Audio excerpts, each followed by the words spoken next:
그래서 이제 이렇게 전번 시간에 했던 것을 잠깐 요약을 하도록 하겠습니다. 갑을 뭐라 한다? 표의자라고 하고요.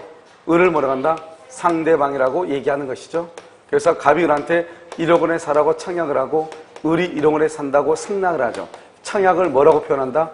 청약을 뭐라고 얘기해요? 의사 표시라고 얘기하고요. 승낙을 뭐라고 한다? 이것도 의사 표시라고 얘기를 하죠. 이 청약과 승낙을 뭐라고 얘기해요? 법률 사실이다 이렇게요. 그래서 법률 사실이라고 하는 것이 시험에 하나 나올 수 있는 테마예요. 그러니까 우리가 청약과 승낙과 의사표시와 법률 사실은 같은 것이다 이렇게 얘기했죠. 그 다음에 청약의 의사표시와 승낙의 의사표시가 뭐를 한다? 일치를 하죠. 이것을 뭐라 한다? 합치라고 얘기하죠. 그러면 뭐가 이루어져요? 매매라고 하는 계약이 이루어지죠. 계약이요. 이 계약을 뭐라고 얘기한다? 법률 요건이다 이렇게. 다른 말로 뭐라 한다? 요건이다. 다른 말로 뭐라 한다? 원인행위다 이렇게 얘기하죠. 그래서 이것을 원인이다 이렇게 하고, 그러니까 여러분 앞으로요 우리가 이제 계약 그러잖아요. 계약 그러면 뭘 얘기한다? 원인을 얘기하는 거죠. 계약에 의해서 뭐가 나온다? 결과가 나오죠. 결과를 뭐라고 표현해요? 법률 효과라고 하죠. 다른 말로 이것을 효과라고 얘기하는 거예요. 그래서 이 법률 효과에 의해서요 갑은 을한테요 등기를 해줄 뭐가 있고요? 의무가 있고요. 여기서요 대금을 지급할 뭐가 있어요? 의무가 있다 이런 말이고요. 여기는 대금을 청구할 수 있는 대금 지급 청구권이라고 하는 뭐가 있다? 권리가 있고, 여기는 등기를 청구할 수 있는 등기 청구권이라고 하는 권리가 있는 것이죠. 알겠죠? 이것을 우리는 뭐란다? 법률 효과라고 얘기하는 거예요. 그 다음에 여기서 다른 말로 뭐라고 얘기해? 권리 의무 관계라고 얘기하고, 다른 말로 무슨 관계다? 권리 관계다. 다른 말로 무슨 관계다? 법률 관계다 이렇게 얘기하죠. 이런 법률 관계하고 비교가 되는 것을 무슨 관계다? 인간 관계다 이렇게 얘기하고요. 이런 법률 관계로 이루어진 법을 무슨 법이라고 한다? 실체법이다 이렇게 얘기해요. 실체법이다. 이렇게 여기까지를 민법이라고 하죠. 그러니까 이 발생한 청구권을 실현시키고요. 여기요 발생한 의무 있죠? 의무의 이행을 강제하는 것, 그것을 무슨 법이라고 한다? 절차법이다 이렇게 얘기했죠. 이렇게 원인행위는 또 뭐가 있다? 두 가지가 있죠. 하나는 뭐가 있어요? 법률 행위라고 하는 것이 있고요. 또 하나는 뭐가 있어요? 법률의 규정이라고 하는 것이 있죠. 이 법률 규정은 기본적으로 네 가지를 암기하라고 그랬죠. 첫 번째는 뭐가 있다? 750조 뭐가 있다? 불법 행위라고 하는 것이 있고, 그 다음에 뭐가 있다? 부당 이득이라고 하는 것이 있고, 그 다음에 사무 관리라고 하는 것이 있고, 그 다음에 준 법률 행위다. 준 법률 행위. 여기서 나중에 여러분요 자연스럽게 암기하게 돼요. 그래서 여기서 또 하나 중요한 것이 뭐냐면, 여기서는요 준 법령이 이것이 또 중요해요. 나중에 이제 나올 거예요. 그 다음에 법률행위는 반드시 뭐를 필수 불가결의 요소로 한다? 의사표시죠. 이 의사표시의 수와 방향에 따라서 한 개이면 뭐다? 이것을 단독행위다 이렇게 얘기했죠. 두 개이면 뭐라고 얘기한다? 계약이다 이렇게. 그러면 두 개 이상이다 그러면요 이것을 무슨 행위다? 합동행위다 이렇게 얘기했죠. 합동행위는 딱 하나가 있다고 그랬죠. 뭐가 있죠? 무슨 법인? 사단법인. 사단법인 설립행위다 이렇게요. 두 개이면 뭐다? 계약이죠.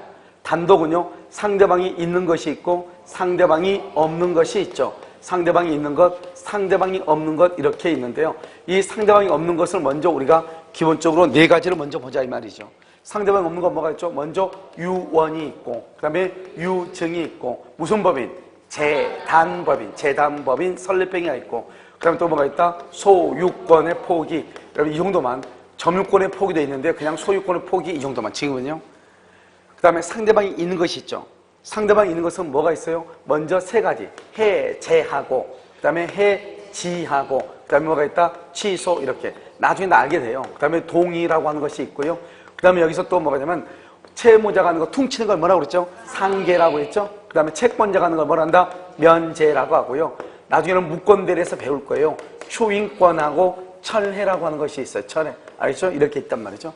여기까지가 이제 우리가 이제 전번 시간에 배웠던 것들이죠. 상당히 짧지만은 아주 중요한 것들이죠. 그래서 먼저 시험에 나오는 걸 먼저 보면 시험에 뭐라고 나오냐? 다음 중에서 법률 요건이 아닌 것은, 법률 요건이 아닌 것 뭘 물어본다? 법률 효과를 물어본다 이 말이죠. 자, 두 번째는요. 두 번째는 이제 다음 주에서 이제 이 법률 요건은 법률 행위하고 법률 규정이 있죠. 그러면 법률 행위가 아닌 것 뭘 물어본다? 법률의 규정. 의사 표시가 아닌 것, 뭐가 있다? 법률의 규정, 이걸 묻는단 말이죠. 법률 행위가 아닌 것, 법률의 규정이 아닌 것, 이렇게. 그럼 뭘 물어본다? 이건 법률의 규정을 물어보죠. 그다음에 의사 표시는 뭐냐면 여기 단독과 계약과 합동행위인데 실제로 두 개 가지고 뭐가 중요하다? 단독과 계약이 중요하죠. 그래서 여기서 단독 행위가 아닌 것, 뭘 물어본다? 계약을 묻는 것이고요. 그다음 두 번째는 또 하나는요, 상대방 있는 것과 상대방 없는 것을 물어보죠. 특히 상대방 없는 단독 행위를 암기해놓으면 상대방 있는 것을 금방 찾을 수 있겠죠. 유언, 유증, 재담법인 설립행위, 그 다음에요 소유권의 포기, 이렇게요. 나머지 이것도 여러분요 중요해요. 나중에 여러분 자연스럽게 여러분요 알게 돼요. 그래서 너무 걱정하지 마시고 여기까지가 이제 우리가 이제 저번에 배웠던 것이고, 그 다음에 가장 중요한 건 뭐라 했죠? 뭐가 중요하다? 법률 행위. 법률 행위는 반드시 뭐가 있어야 돼? 의사 표시. 그런데 이 의사 표시한 게 뭐죠? 청약이죠. 청약. 갑이 왜 청약을 했냐 이 말이죠. 을이 왜 청약을 했냐 이 말이죠. 그래서 갑이 청약을 했다고 하는 것은 의사 표시를 했다 이 말이잖아요. 의사 표시라는 것은 표의자가 뭐한다? 대금하고 여기는 뭘 원한다? 등기를 뭐 한다? 원한다 이 말이죠. 이 원한다는 것을 뭐를 한다? 의욕한다, 이렇게 얘기했죠. 자, 볼까요? 여기서 보면요, 그러면 여기 의사 표시는 뭐냐? 누가요? 표의자가 뭐 한다? 원한다. 다른 말로 뭘 한다? 의욕한다. 뭐를요? 법률 효과. 그래서 법률 효과, 다른 말로 뭐다? 대금하고 뭐를? 등기, 이렇게요. 이 대금하고 등기를 표의자가 원한다, 의욕한다 이 말이죠. 이것을 뭐라고 한다? 의사표시라고 얘기하는 거죠. 그러니까 우리가 여러분들이 학원에 와가지고 강의를 듣겠다고 청약을 한 것은 나는 강의를 듣고 싶다 이 말이잖아요. 강의를 듣는 것이 법률 효과이고 학원에서는 돈을 받는 것이 법률 효과잖아요. 그래서 의사표시한 것은 표의자가 누구죠? 갑이죠. 또는 누구죠? 을이죠. 원한다, 의욕한다 이 말이죠. 뭐를요? 법률 효과, 대금을 1억을 원한다, 등기를 가져오기를 원한다. 이것을 의사표시라고 얘기하는 것이고, 법령에는 반드시 의사표시의 수가 몇 개는 있어야 돼? 1개는 있어야 된다. 이것을 우리는 다른 말로 뭐라고 표현한다? 필수 불가결의 요소다. 그래서 필수 불가결의 요소, 이렇게 얘기하죠. 그래서 이제 필수 불가결 요소라는 뭐다? 법률 요건이다 이 말이죠. 그래서 이런 뭐라고 한다? 법률 행위는, 이게 중요하죠. 법률 행위는 의사표시를 1번 필수 불가결 요소라는 뭐다? 법률 요건이다, 이렇게. 그런데 의사표시 대신에 무슨 말을 집어넣으면 된다? 표의자가 법률 효과를 원한다 이 말이죠. 그럼 어떻게 한다? 법률 행위는 표의자가 원하는 대로 법률 효과를 발생시키는 것으로서 의사표시를 필수 불가결의 요소라는 뭐다? 법률 요건이다, 이렇게. 그래서 여러분 나중에 이제 오늘 오후에는요 강의를 하면서 어떻게 하냐, 이런 이제 공법에 보면, 공법 선생님 강의 들으셨죠? 한장 공법이라고 한다고 있다고 그랬죠? 그래서 그 한장 공법처럼 민법도 짧게 해가지고 이렇게 해놓은 것을 제가요 한 1분 안에 읽어드릴 거예요. 알겠죠? 그럼 여러분들이 어떻게 한다? 그 1분 안에 읽어준 것을 따로 이렇게 떼놓으면 그것만 여러분들이 보면 되겠죠. 무슨 말이겠죠? 그래서 공부하는 것을 한 2시간 이렇게 4시간, 5시간 한 것을요, 보통 한 2, 3분 안에 읽어주면 이것만 일단 계속 들어보는 거죠. 들어보면서 어떻게 하는 것이냐, 전체적인 내용을 생각하는 거죠. 그럼 공부는 자세히 듣는 것도 아주 중요해요. 그런데 어떻게 하는 게 중요하냐, 이것을 한꺼번에 압축해서 듣는 것도 아주 중요하단 말이죠. 그러니까 자세히 듣는 것은 이해를 하고요, 압축해서 듣는 것은 전체적인 구조를 보는 거죠, 머릿속에요. 그러고 나서 자세히 듣는 것을 생각을 하는 거죠, 연상적으로. 아시겠죠? 그러니까 금방, 처음에는 잘 안 될 수 있지만 나중에 금방 될 거예요. 그 다음에 여러분 이제 또 한 가지 뭘 배웠냐면 이렇게 배웠죠. 여기에 갑이 있고 을이 있죠. 갑과 을이 청약과 승낙에서 계약을 이루죠. 이 계약을 뭐라 한다? 법률 요건인데, 우리는요 법률 요건은 2가지가 있죠. 2가지가 있는데 그냥 법률의 규정은 별도로 공부를 한다 안 한다? 안 한다. 그럼 뭐만 본다? 법률 행위만 본다. 그래서 그냥 계약은 뭐다? 법률 행위다. 이렇게 놓고 이제 법률 행위에서 모두 몇 문제가 나온다고 했죠? 10문제가 나온다고 했잖아요. 그래서 이 법률 행위를 가지고 본단 말이죠. 이 법률 행위는 먼저 무슨 요건이 있다? 성립 요건이 있다. 그래서 성립 요건은 뭐다? 일반적 성립 요건하고 특별한 성립 요건 2가지가 있죠. 여기 일반적 성립 요건이라는 것은 뭐가 있어요? 당사자가 있고, 그 다음에 뭐가 있다? 목적이 있고, 의사표시가 있죠. 여러분, 이 목적은 뭐가 똑같다 그랬죠? 뭐하고? 무슨 말하고? 법률 효과하고 똑같죠. 우리가 계약을 체결하는 목적, 계약의 목적이죠. 이것을 뭐란다? 법률 효과라고 하죠. 그러니까 목적, 의사표시가 있어야 된다. 그러면 뭐라고 했냐? 법률행위라는 것은 반드시 의사표시가 있어야 되지만 의사표시만 있어야 되는 게 아니다 이 말이죠. 뭐도 있어야 된다? 목적과 당사자도 있어야 된다. 알겠죠? 그래서 법률행위는 의사표시하고 동일하다, 동일하지 않다. 동일하지 않다. 그런데 법률행위는 반드시 뭐는 있어야 된다? 의사표시는 있어야 된다. 이 말하고 두 개로 구분해야 되겠죠? 자, 그 다음에요. 특별 효력 요건에 뭐가 있다?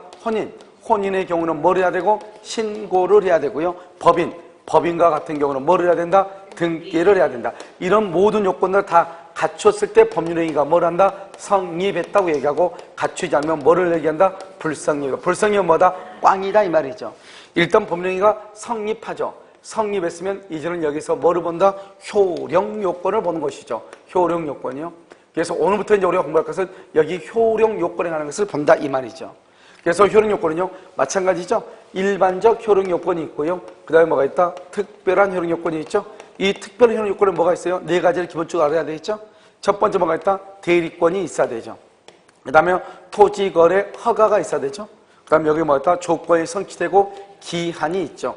물론 여기에 뭐가 있냐? 이번에요, 주택거래사 시험에 나왔죠. 법정 대리인의 동의 이게 여기에 났다 이 말이에요. 시험이에요. 뭐 그건 그렇다 치고요. 아무튼 시험 보면 여기까지다. 여기까지 기한까지. 알겠죠? 그 다음에 일반적이라는 것은 뭐다? 일반적으로 먼저 당사자가 있어야 되죠? 그 다음에 여기 뭐가 있어야 된다? 목적이 있고, 그 다음에 뭐다? 의사표시. 여기 효력에 와가지고 뭐라고 했죠, 여러분요? 우리가 법령이 성립할 때는 갑이 몇 살 먹었냐? 미성년자냐 아니냐? 술이 취했느냐 안 취했느냐? 따져 안 따져? 안 따진다고 그랬죠. 여기 효력에 와가지고 따진다 이 말이죠. 그래서 효력에서 당사자는 무슨 능력이 있어야 돼? 권리 능력. 여러분, 권리 능력은 언제까지 권리 능력이 있다? 언제까지? 생존하는 동안. 생존은 뭐다? 엄마의 뱃속에서 완전히 아기가 배출되었을 때, 그때부터 언제까지? 심장이 멎을 때까지. 권리 능력이 없다? 그럼 뭐다? 이것은 사망했다 이 말이죠. 그 다음에 무슨 능력이 있어야 돼? 의사 능력. 여러분요, 의사 능력은 뭐냐? 내가 지금 무슨 말을 하는지 알고 해야 돼? 모르고 해야 돼? 알고 해야죠. 알고. 무슨 말을 하는지 알고 해야죠. 모르고 하면 안 되죠. 그래서 의사 능력이 있느냐 없느냐? 없으면 뭐라고 한다? 무효다. 이렇게. 의사 능력 있죠? 그럼 무슨 능력? 행위 능력. 그래서 행위 능력이 있느냐 없느냐? 없으면 말 수 있다? 취소할 수 있다? 있으면 뭐가 된다? 유효이다. 그래서 행위 능력이 없는 것을 뭐라고 한다? 행위 능력이 없는 것을 무슨 능력자로 한다? 제한 능력자다. 이렇게. 그러면 이 제한 능력자는 모두 몇 가지가 있다? 세 가지. 뭐가 있어? 미성년자가 있다. 미성년자. 또 뭐가 있다? 비성년 후견인이 있다. 비성년 후견인. 또 뭐가 있다? 피한정 후견인이 있다. 이 세 가지. 알겠죠? 피성년, 피한정 후견인이 있다. 그래서 피한정보다는 피성년이 좀 더 심하다. 이 정도만 알면 된다고 그랬죠. 왜냐하면 중요하지 않으니까요. 미성년자는 몇 살이다? 19세 미만자다. 이렇게. 그래서 무효하고 취소 차이점 뭐라고 그랬죠? 무효라고 하는 것은 처음부터 효력이 있다 없다? 없다. 그런데 취소는 원래는 유효다 무효다? 유효인데 나중에 취소하면은 처음부터 뭐가 된다? 무효가 된다 이 말이죠. 여기는 원칙적으로 시험범위는 아니지만 이 정도만 알면 돼. 여기는 더 이상 깊게 할 필요가 없고. 알겠죠? 이 정도. 그럼 어디서부터 시험범위냐? 여기서부터가 시험범위다. 여기서부터가 당사자 목적. 그 다음에 목적은 어떻게 된다? 오늘 이제 할 거예요. 목적은 확정돼야 돼요. 그 다음에 뭐를 해야 돼요? 가능성이 있어야 돼요. 그 다음에 적법해야 돼요. 적법, 사회적으로 뭐가 있어야 돼? 타당성이 있어야 돼요. 이 중에서 하나라도 없으면 뭐가 된다? 무효이다. 그래서 우리 시험에 뭐라 나왔냐면 이렇게 나왔어요. 법에는 적법한데 사회적 타당성이 없으면 무효가 아니다. OX, X, 무효가 된다 이 말이죠. 자, 의사표시는요. 여기서 107조 비진이, 108조 허위표시, 109조 착오, 110조 사기강박이라는 착오가 있고요. 그 다음에 여기 사기하고 강박이 있고요. 여기는요 허위표시가 있고요. 여기는요 비진이 표시가 있다 이 말이죠. 알겠죠? 여기요. 그럼 비진이 표시하고 허위표시는 뭐가 되냐? 무효가 되는 것이고요. 착오하고 사기강박은 뭐가 된다? 취소가 되는 거예요. 여기까지. 그럼 물론 여기서는 하나라도 없으면 뭐가 된다? 무효가 되죠.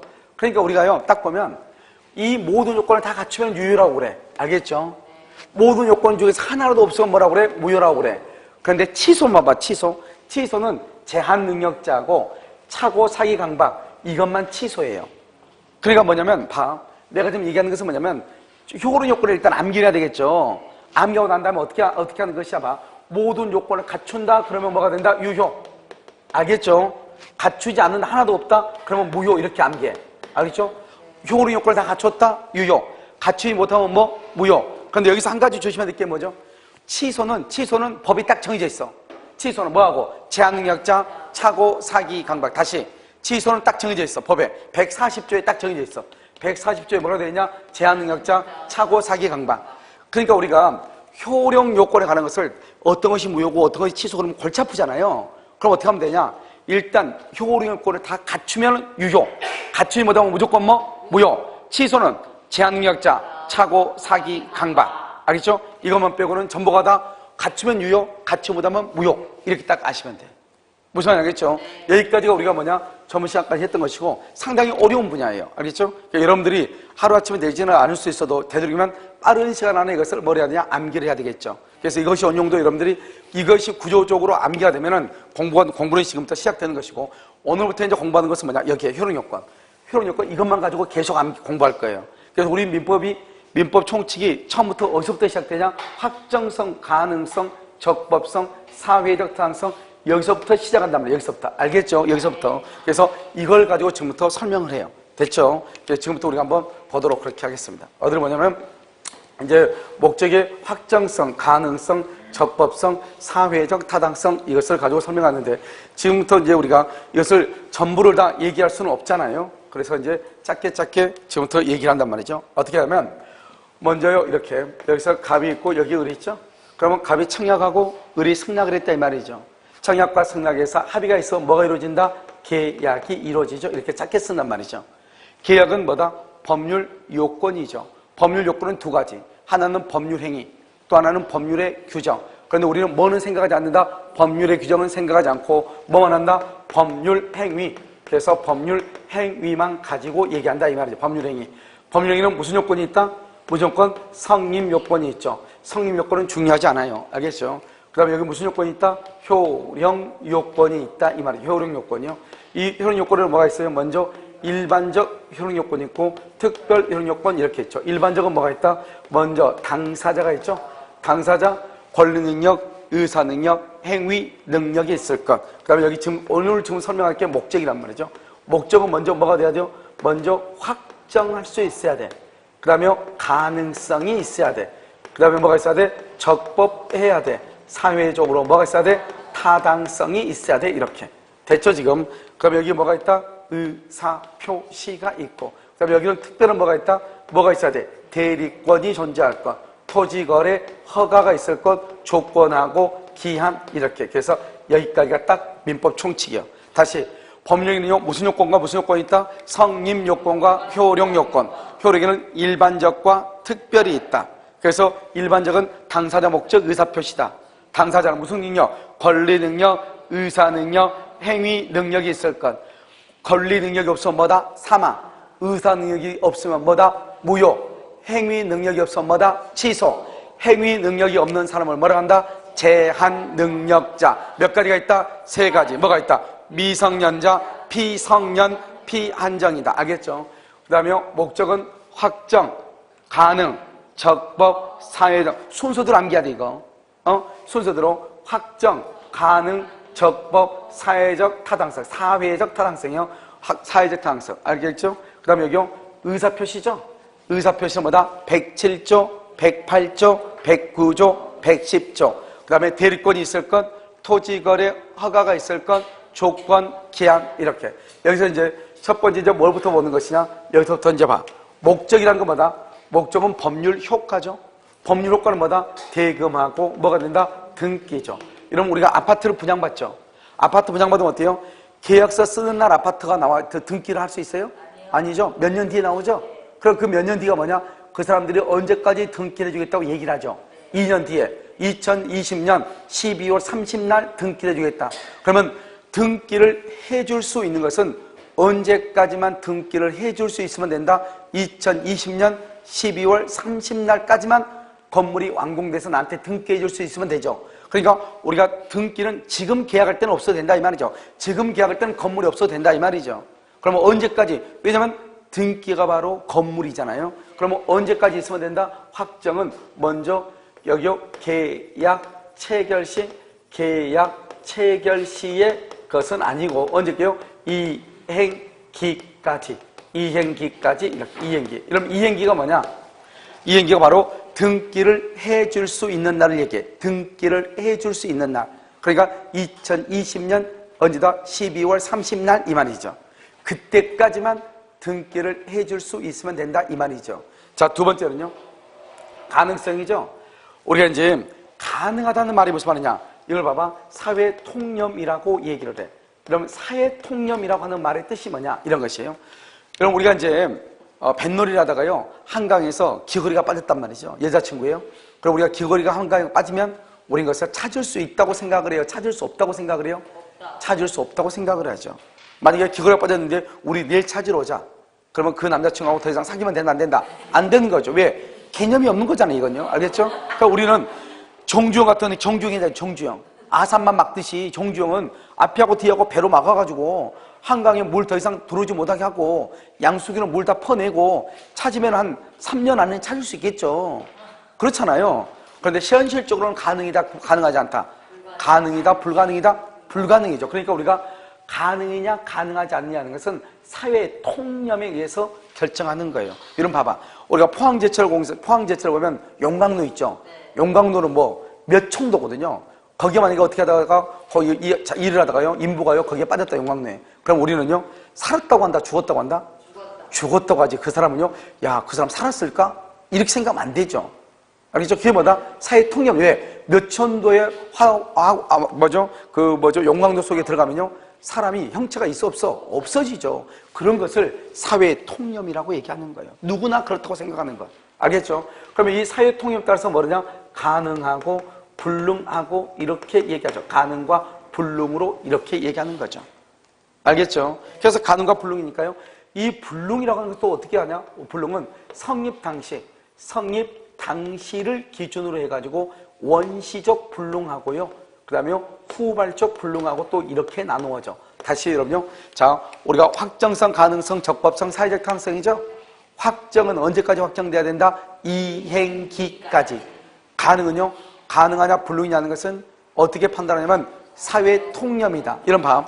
300km로 달려오는 KTX가 있단 말이죠. 거기에 어떤 사람이 치였단 말이죠. 그럼 우리가 더 이상 뒤에 뉴스를 들어보지 않아도 그 사람은 아프다, 아프지 않다. 아프다? 아프다, 아프지 않다. 아프지 않다 그래야지. 왜? 왜? 살아서 죽었어. 우리가 아픈 것은 살아있을 때 아픈 거죠. 무슨 말인지 알겠죠? 그러니까 어떻게 해야 돼? 아프지 않다 그래야지. 그건 누구나가 생각했을 때 그렇다 이 말이죠. 그러니까 어떻게 해요? 우리가 이것을 사회통념인데 사회통념에 따라서 가능하다, 불능이다 이렇게. 그 다음에 불능이죠? 불능은 계약이 성립할 당시를 기준으로 해서 원시적 불능과 후발적 불능으로 나누는 것이에요. 자, 지금부터 설명을 해요. 이 원시적 불능과 후발적 불능의 불능이라는 것은 무엇을 얘기하는 것이냐 이렇게 얘기를 해. 그래서 보면 이렇게 갑하고 을하고 계약을 2월 1일 날 계약을 체결했어. 계약을 체결했는데요. 딱 보니까요 1월 30날이요 이 건물이 이미 멸실되고 없는 거예요. 이미 멸실되고 없는 거예요. 이미. 여기서 중요한 것은 이미란 말이 아주 중요해. 알겠죠? 이미 건물이 없는데요 오늘 계약을 체결한 거예요. 그럴 수도 있잖아요. 왜? 갑이 속이면 어쩔 수 없는 거잖아요. 그래가지고 계약을 체결했다.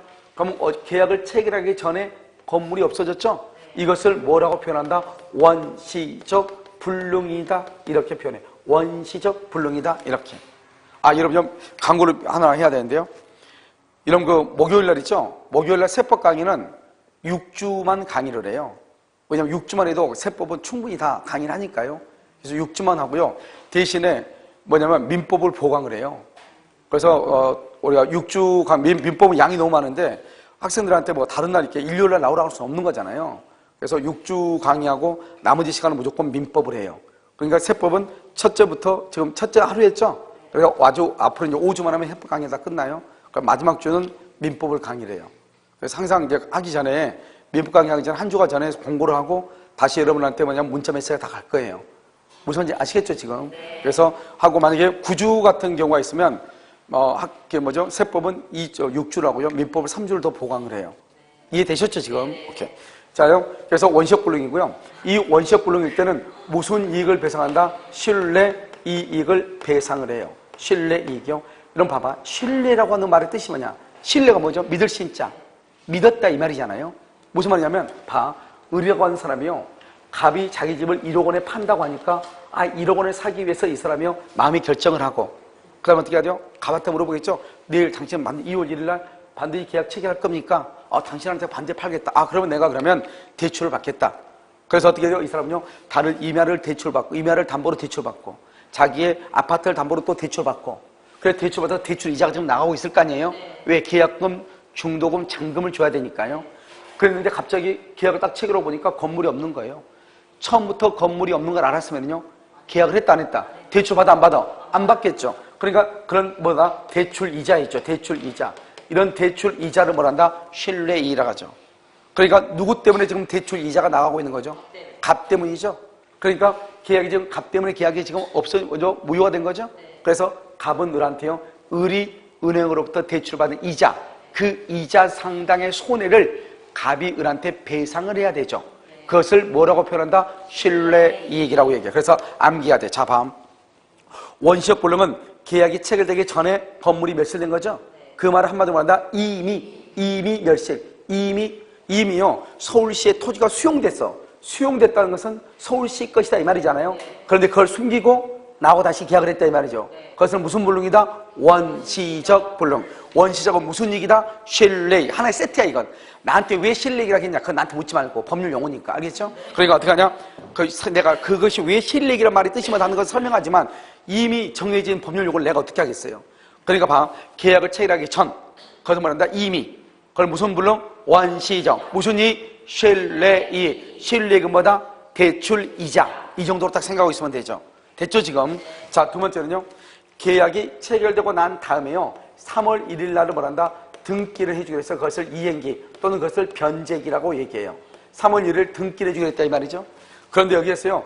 2월 20날이요. 건물이 멸실되고 없는 거예요. 2월 20날.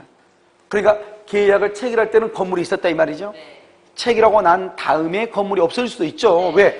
부부싸움 해가지고 열받아가지고요. 가스통을 열어놨더니요. 가스가 폭발해가지고 건물이 없어질 수도 있잖아요.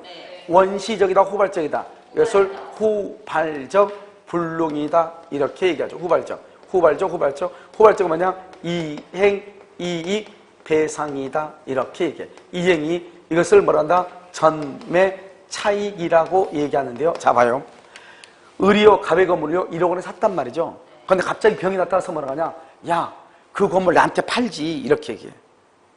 나한테 팔지. 왜냐면 내가 그 건물 살려고 했는데 내가 좀 타이밍을 놓쳤네. 너가 이렇게 샀다가 하니까 내가 1,000을 더 줄 테니까 나한테 팔래? 이렇게 얘기해. 그러면 1,000을 더 준다잖아요. 그러면 을이 이걸 병한테 파는 것을 전매한다고 하거든요. 다시 파는 것을. 전매인데 전매해서 수익을 얼마나 올리죠? 1,000만 원. 그걸 전매 차익이라고 한단 말이죠. 그래서 알았어 이렇게 계약을 했단 말이죠. 그런데 갑자기 갑의 잘못으로 건물이 불타버리고 없는 거예요. 그러면요. 갑은 을한테 등기를 해줄 수가 있어 없어? 없죠. 그것을 이행을 해줄 수가 있어 없어? 없죠. 없으니까 을은 병한테 팔아가지고 1,000만 원의 이익을 올릴 수가 있어 없어? 없죠. 그러니까 어떻게 해요? 을이 갑한테 그 1,000만 원을 너가 달라 이 말이죠. 너가 나한테 등기해줬으면 내가 1,000만 원을 얻을 수 있었는데 너 때문에 1,000만 원을 얻지 못했으니까 너가 나한테 1,000만 원을 달라 이 말이죠. 그것을 뭐란다? 전매 차익. 다른 말로 뭐란다? 이행 이익이다. 여러분 이것은 하나의 구조예요. 구조니까 봐. 가능이냐 불가능이냐는 것은 어떻게 판단한다? 사회통념. 그래서 가능과 불능이다. 불능은 계약 체결 당시 성립이죠. 계약이 성립을 체결이라고 그래. 체결 당시의 기준으로 성립 당시의 기준으로 그 전에 이미 건물이 없어졌다. 무슨 불능? 원시적. 그 이후에 건물이 없어졌다. 뭐? 후발적. 원시적을 무슨 이익? 신뢰이익. 후발적을 무슨 이익? 이행이익. 이렇게 이 정도만 여기서는 알면 돼요. 알죠? 이것을 가능성이다 이렇게 얘기하는 것이죠. 자, 그 다음에요. 그래서 여러분요 어디를 한번 보냐면 보면 먼저 여러분요 22번 문제 한번 봐봐. 22번 여러분 22번이라고 22번 돼 있죠? 22번 돼 있는데 거기를 한번 보시면 그럼요 여기를요 잠깐 좀 더 설명을 하고 22번 보죠. 여기서 원시적 고발적이 있죠? 그럼 여기 봐. 우리가 이제 여기 원시적 불능이라고 하는 것이 있고요. 원시적 불능이요. 여기요 후발적 불능이라고 하는 것이 이렇게 있거든요. 후발적 불능이요. 여러분 후발적 불능은 원칙적으로 무조건 유효예요. 계속 유효니까, 즉, 왜요? 계약을 체결했으니까요. 후발적으로는 유효예요. 원시적 불능은요, 원시적 불능은 뭐냐면, 이렇게, 이것이, 원시적이고, 여기에 객관적이고, 그 다음에 여기서 전부가 불능이냐,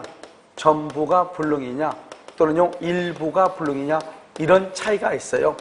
그런데 객관적이란 말이 뭐고, 주관적이란 말이 뭐냐, 봐. 여러분 지금 여기, 이런 문제집 페이지는요, 93페이지예요. 문제집 93페이지. 여기 봐. 여기 보면 이렇게 건물 있죠. 이런 건물이 있잖아요, 지금요. 그러면 이 건물이 어떻게 한다? 건물이 이렇게 있는데 이것이 건물이 철거가 되죠. 그럼 건물이 있어, 없어? 없죠. 이것을 객관적 불능이라고 그래요. 없어진 것을. 주관적이라는 것은 뭐냐? 봐. 이 건물이 누구 거냐? 갑의 거예요. 갑의 건물인데요. 내가요, 갑의 것임에도 불구하고 내가 의리한 사람이요, 그것을 병한테 파는 거예요. 우리는 569조에 보면 뭐라고 되어 있냐? 남의 물건에 대해서도 매매계약을 체결할 수 있어요. 이러면 참 신기하죠? 봐요. 이게 지금 갑의 거란 말이죠. 갑의 것을요, 의리라고 하는 사람이 병한테요, 자기 입도 아닌데 매매 계약할 수 있다니까요. 계약을 체결할 수 있죠? 뭐를 못 해줘요? 등기를 못 해주죠, 등기. 그럼 어떻게 하면 된다? 을은요, 갑한테 이걸 사가지고요, 병한테 등기 주면 되는 거잖아요. 그러니까 우리가 남의 집에 대해서 계약을 할 수 있는 거예요. 그런데 만약에 갑이요, 등기를 안 해주면은요, 나는 을은 병한테 등기해 줄 수 있어요, 없어요? 없죠. 그러면 누가 을이 열받아요? 병이 열받아요? 병이 열받죠. 그럼 병이 쌍칼 들고 누굴 쫓아가요? 을을 쫓아가겠죠. 열받아서 쫓아가겠죠. 그것을 무슨 책임이냐? 그것을 담보 책임이라고 하는 거예요. 왜요? 을이 매도인이고 병이 매수인이잖아요. 그런데 을이라고 하는 매도인이 등기를 못 해주잖아요. 그럼 병이 열받잖아요, 매수인이요. 그럼 병이 을한테 쫓아가서 너가 책임을 져라. 이렇게 하는 것은 무슨 책임이라고 한다? 담보 책임이다. 그러니까 담보 책임은 누가 누구한테 묻는 것이다. 매수인이 매도인에게 묻는 거예요. 항상 그래서 뭐란다? 매도인의 담보 책임이라고 해요. 아니, 우리가 이것은 채권법에서 배워요. 지금 여러분 신경 쓸 필요가 없고 채권법에서 배우니까. 그런데 다 이런 것들을 그냥 담보 책임이라고 하는 거구나. 그 다음에 또 한 가지는 우리는 타인 소유물에 대해서도 매매 계약을 체결할 수 있다, 없다? 있다. 이 말 중에 타인 소유물에 대해서 계약을 체결할 수 있다. 계약. 그런데 뭐는 해줄 수가 없다. 등기는 남의 것은 못 해줘. 등기를 주려면 내 앞으로 등기를 가져와서 등기를 해줘야 된다, 이 말이죠. 알겠죠? 자, 그 다음에 두 번째, 객관적이고 전부가 불능이면 3층짜리 건물 전부가 불타버렸다, 이 말이죠. 일부는요, 3층 건물 중에서 3층만 불타버렸다, 이 말이죠. 그러면 전부가 불능이다. 전부 불능이면 일단은 무효가 돼. 일단은 무효. 그러니까 봐봐. 원시적 불능은 뭐라 했죠? 내가 원시적은 이미라고 했죠. 이미 멸실됐다. 이미 수용됐다. 딱 두 가지만 알면 돼. 시험은 이 두 가지만 나왔으니까. 이미란 말이 중요해. 이미. 그럼 원시적이죠? 원시적은 뭐다? 전부가 불능이면 무효가 돼, 무효. 그런데 후발적은 봐봐. 후발적은 계약 체계로죠? 계약 체계로 봐봐. 임대차 계약 체계로, 매매 계약 체계로, 저당권 설정 후, 아무튼 후후 그러면 일단은 유효가 돼. 그런데요, 이미란 말이 나오면 무조건 뭐가 된다? 무효가 돼. 이해됐나요, 지금? 네. 이것을 구분하라, 이 말이에요. 먼저. 그 다음에, 여기서 이제, 이 후발적 불능이 채무자. 그럼 채무자, 채권자하고 채무자가 있죠? 네. 채무자의 잘못으로 건물이 멸실되죠? 채무자의 잘못이죠? 네. 그것을 뭐라 한다? 이것을 딱 암기해야 돼. 이것을 채무불이행. 앞으로 여러분요, 채무불이행. 이건 어디서 배웠냐면, 우리가 첫 시간에 배웠죠? 네. 권리가 있고 의무가 있다. 그런데 그 의무를 이행을 하지 않으면 의무 불이행이다. 의무는 민법 총칙에서는 권리와 의무라고 얘기하는데 채권법에 가면 뭐라고 한다? 채권 채무다. 그런데 채무를 이행하지 않는 것은 뭐라고 한다? 채무 불이행이다. 기억나나요? 그 채무 불이행이면 손해배상을 해야 된다, 안 해야 된다? 해야 된다. 그래서 이것을 채무 불이행이다.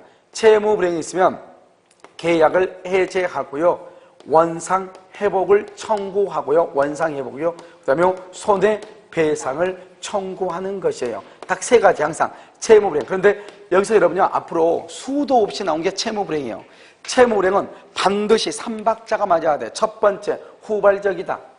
두 번째 채무자가. 세 번째 잘못해야 돼. 채권자가 잘못하면 절대로 안 돼. 채무자가 잘못해야 돼. 그런데 우리가 전번 시간에 뭐 얘기했냐?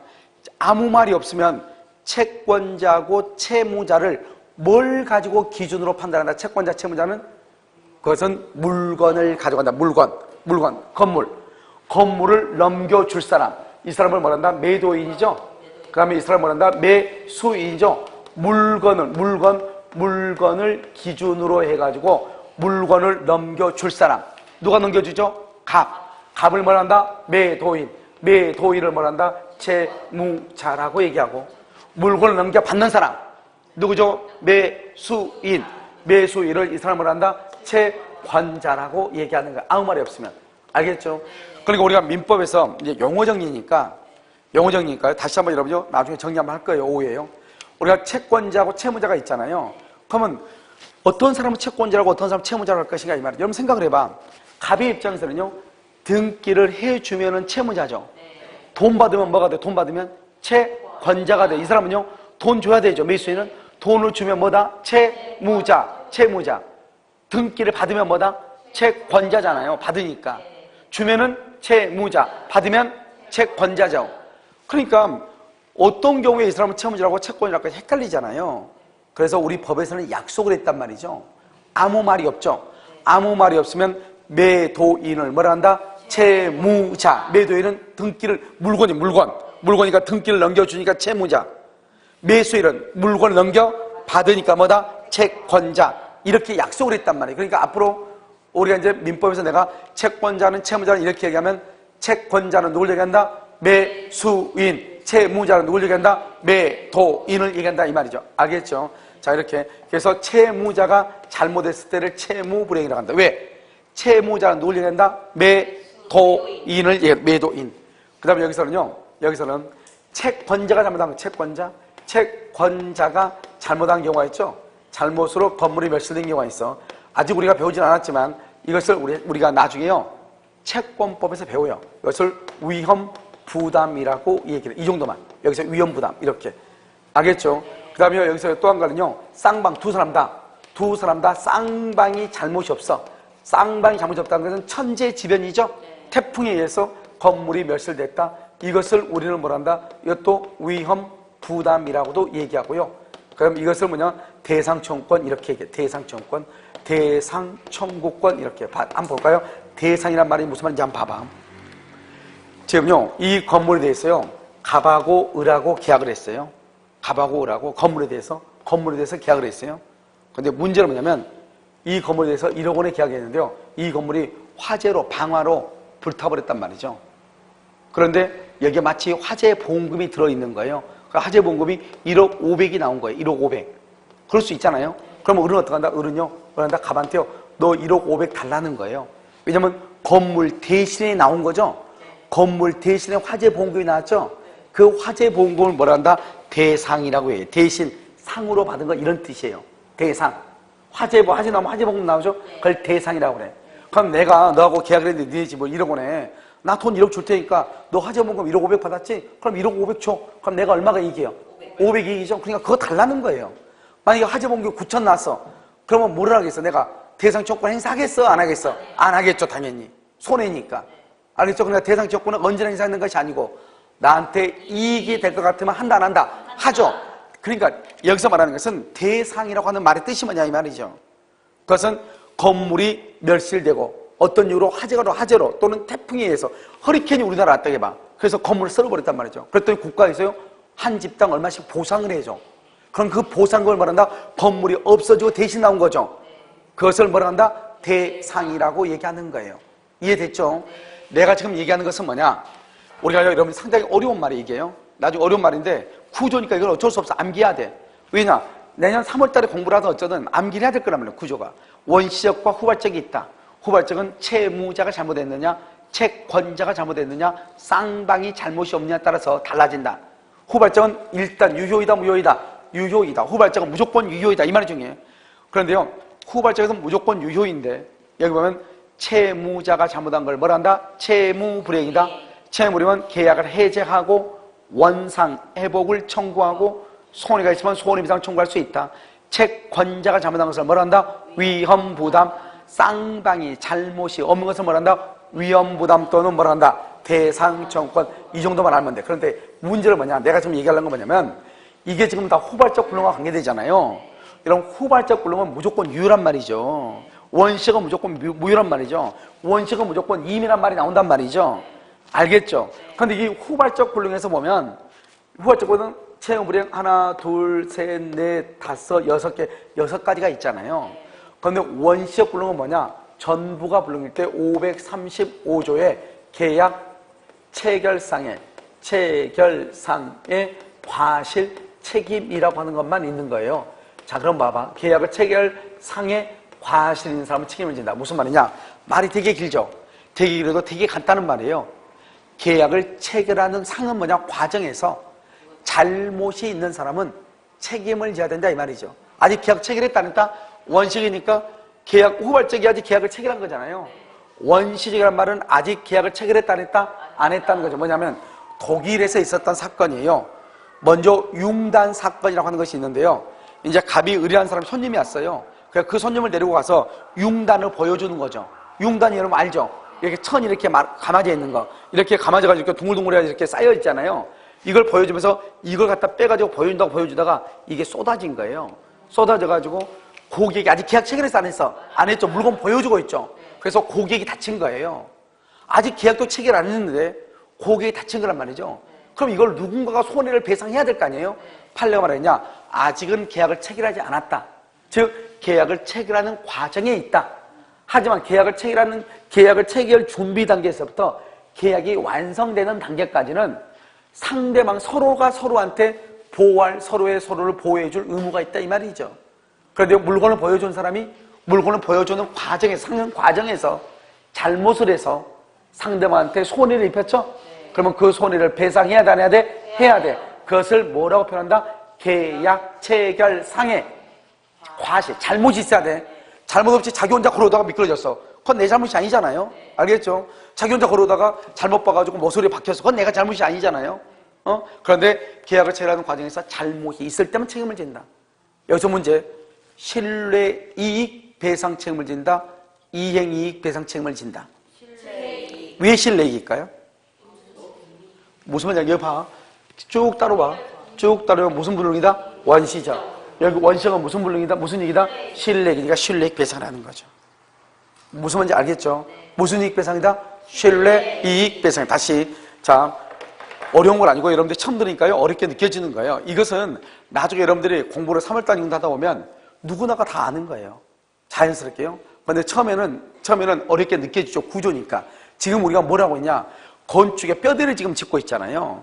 뼈대를 지으면은 뭔가 알듯 말듯 하잖아요. 건물이 어떻게 지을지. 근데 어떻게 해야 돼? 거기다가 이제 살을 붙여서 벽을 만들고 이렇게 하다 보고 또 계단을 만들고 그러면 여기 1층은 뭐고 여기는 건물이 여기는 화장실 이게 구조가 보이잖아요. 그래서 우리가 좀 더 구체적으로 가야 되는 것이고 우리가 처음 할 때는 기초공사하면서 뼈대를 세우는 거잖아요. 이건 지금 뼈대를 세우는 거니까 여러분들 봤을 때는 보일 듯 말 듯 하죠. 자, 그럼 보면 원시적과 후발적이다.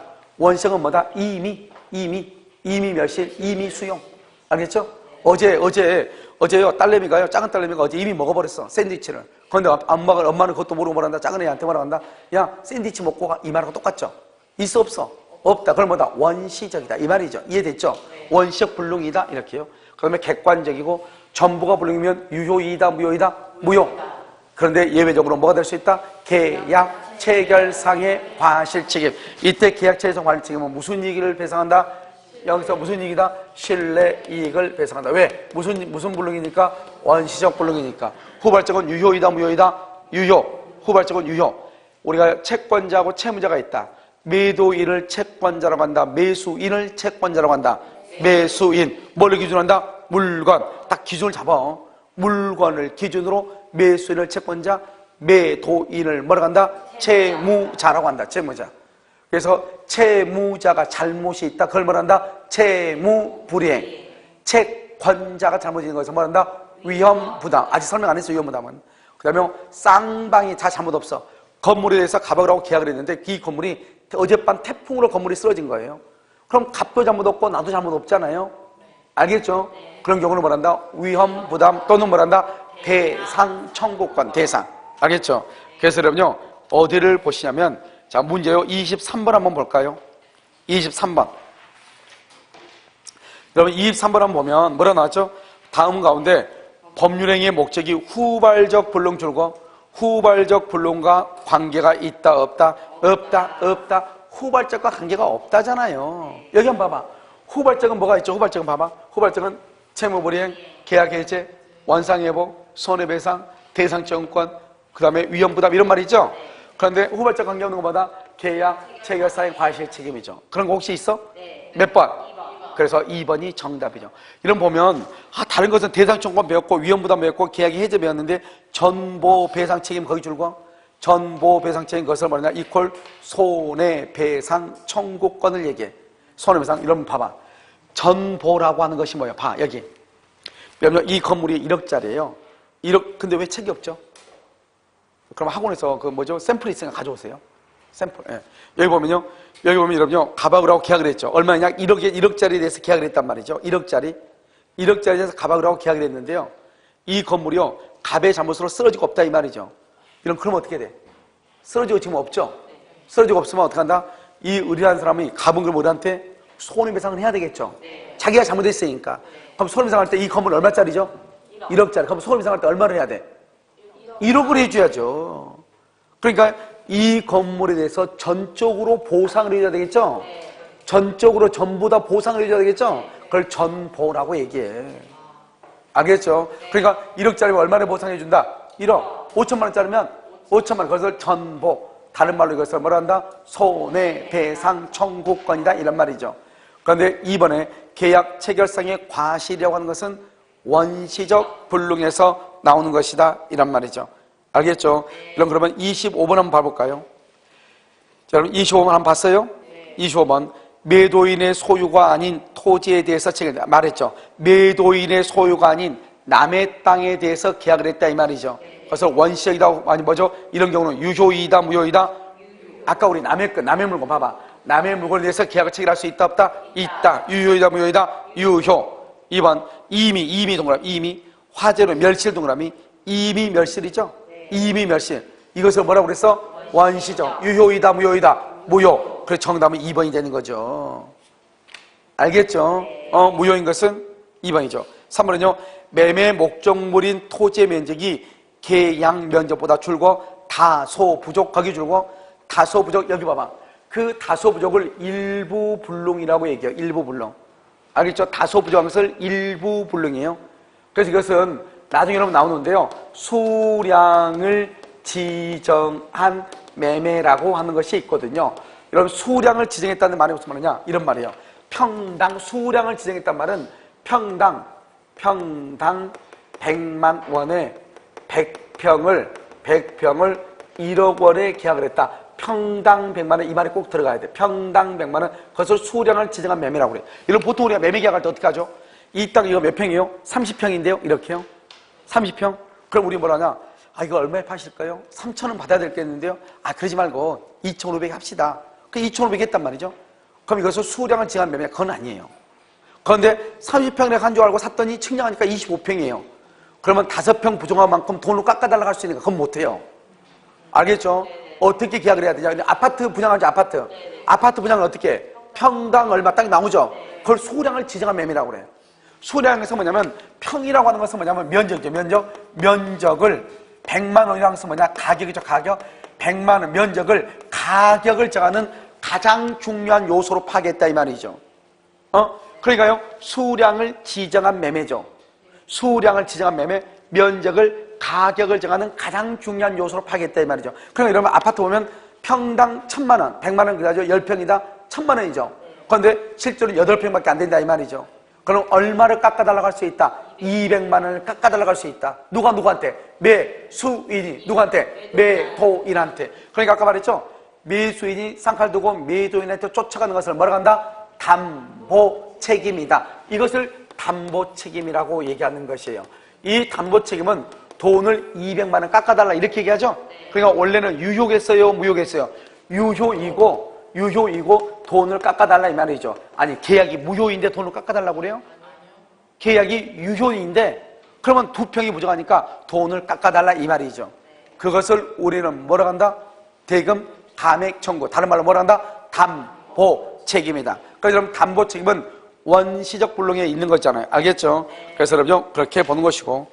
자요 25번에 4번을 봐봐. 4번을 보면 그러니까 3번은 유효이다 이 말이죠. 그다서 3번에다가 뭐라고 쓰냐면 수량을 지정한 매매, 옆줄 긋고 수량을 지정한 매매 옆줄 긋고 담보 책임 이렇게 25번 담보 책임 했어요? 자, 그 다음에 담보 책임 했죠? 그 다음에 또 한 가지 뭐냐면 다소 부족한 경우 이렇게 됐죠? 원칙적으로 유효. 자, 4번은요 매매 목적물인 주택이 계약 체결 이후 제약 체결 이후 줄거봐. 뭐라고? 계약 체결 이후. 5번 봐. 5번 매도인이 계약 체결 이후 줄거봐. 앞에 매도인 줄거. 매도인 줄거었어요? 매도인은 뭐라고 그래? 채권자라고 그래? 채무자라고 그래? 채무자라고 해. 채무자가 계약 체결 이후 거기를 후발적이라고 그래. 후발적으로 매매 목적인 토지의 소유권을 매매 목적물에 항서 매매가 매매동그란 매매 그 다음에 매매를 했죠?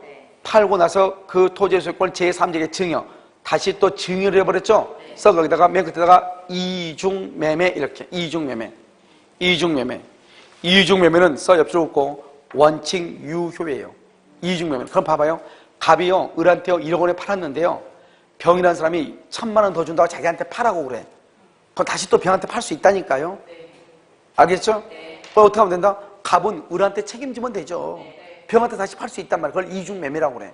그래서 누가 그러면 소유자가 되냐? 먼저 등기를 가져간 사람이 소유자가 돼. 먼저 등기. 아시겠죠? 그래서 이중매매는 유효이다 무효이다? 유효이다 이란 말이죠. 알겠죠? 그래서 그럼 4번 봐봐. 매매 목적물인 주택이 계약 체결 이후 그러니까 후발적이죠? 제3자의 방화 줄거. 제3자의 방화는 뭐라고 그래? 여기 쌍방이 잘못이 없다. 쌍방이 잘못 없다 이 말이죠. 이것을 뭐라고 한다? 쌍방이 잘못 없다. 이것을 위험부다. 일단 봐봐. 4번하고 5번은 무슨 말이 나왔어? 계약 체결 이후 나왔죠? 원시 후발적. 4번하고 5번을 묶어 후발적 불능이라고 얘기해. 후발적 불능. 원칙적으로 유효이다 무효이다? 유효 이렇게. 후발적 불능 유효 이렇게 하면 돼. 다시 뭐라고? 후발적 불능으로 뭐라고? 유효 이렇게. 그러면 잠깐 쉬었다가요 다시 하도록 그렇게 하겠습니다. 알겠죠?